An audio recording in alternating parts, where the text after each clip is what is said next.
Okay, now I want to talk a little bit about some of the incidences involving people getting their drinks spiked. My friend and I were talking about a nightclub, the Prism nightclub, over by him in Harborside. And if you're not familiar with England or the UK, Harborside, I believe it would be like in Bristol. So anyhow, two young men were arrested for spiking a woman's drink. Now, legally, I believe the charge was called administering a substance with intent. So it's not a new thing, but since it's current, I wanted to remind everybody that there are two ways we can look at this with the hopes of preventing either ourselves from becoming a victim or when we're working as security staff to prevent any of our patrons from getting hurt. So let's go ahead and talk about this. And actually, before I get onto those two elements, remember that the victims and the perpetrators can be male or female. There are good guys and bad guys on both sides of the fence. Typically, all the data I've shown says that when a male is spiking the drink of their victim, they're looking for some sort of a sexual assault.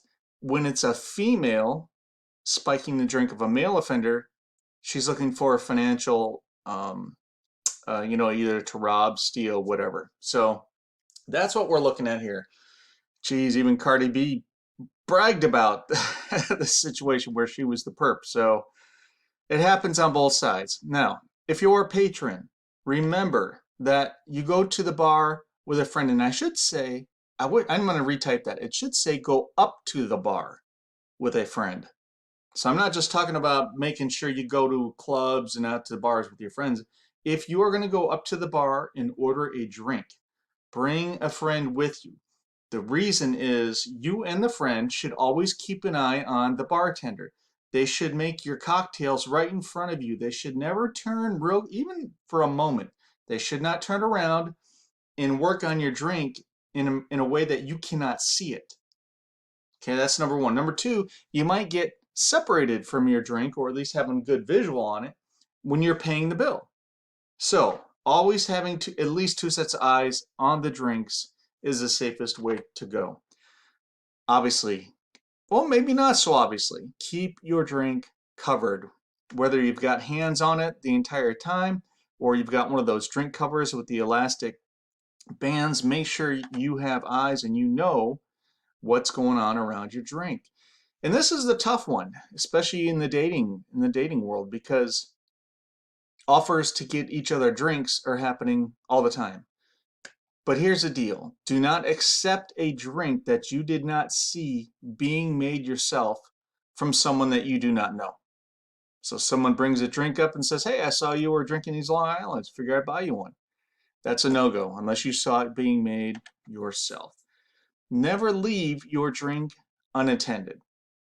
And you know what? When we first arrive at a club, these rules might be easy, but it's once we start drinking and we get a little, tipsy, that's when we're going to start disobeying and violating these rules.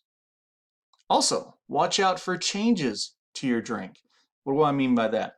If you turn around and you have a quick chat with somebody, come back and look at your drink, is the consistency of it the same? Is it now effervescent? Or if it was effervescent, did it lose all of that?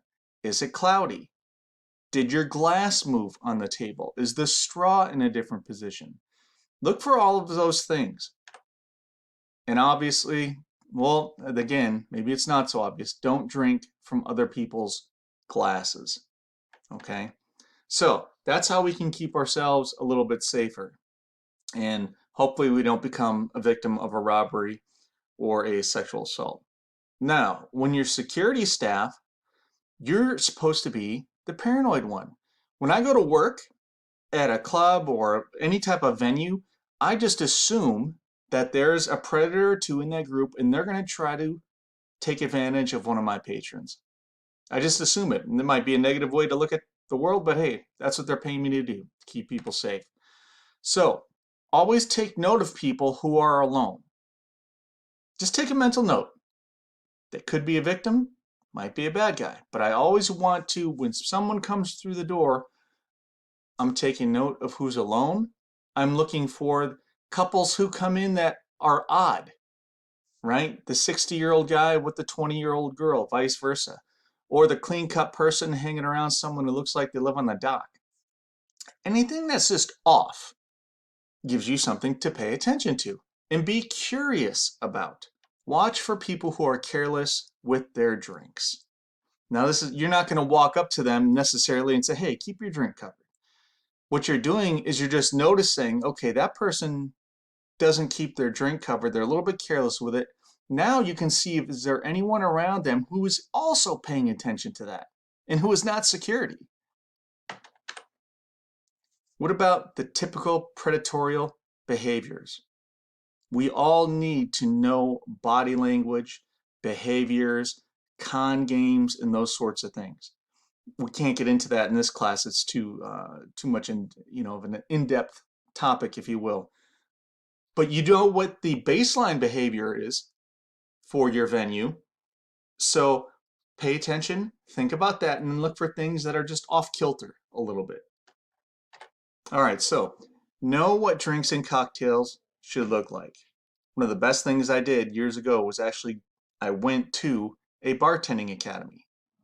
You need to know how drinks are supposed to be made legally in the area where you are at. A lot of bartenders have told me that, well, my boss just said he'll teach me everything he needs to know. Well, you're going to learn, first of all, how to make the 5 drinks they serve and how to pour beer. But if you want to make a career out of this and actually know what the hell you're talking about, go to a bartending school, get certified, then go to the upgraded. Normally they have the mixology courses. You need to know what you're doing. Now, if you are the owner or a manager of a venue, even though you might not be working behind the bar, you need to go get that same training and certification because you need to know if your bartenders are on the up and up, are they making drinks, or are they stealing from you? Okay? You need to know how to handle the bar. Also, look for the social butterflies that run around hugging and drinking from other people's glasses. These people are a danger to themselves. That's if they're a potential victim. I've also seen it where people act like the social butterfly, drinking from other people's glasses, and that's actually how they get their hands on a glass to drop a spike in it or a Mickey. So pay attention to these things and always expect that someone is trying to hurt one of your patrons and do everything in your power to keep the environment safe.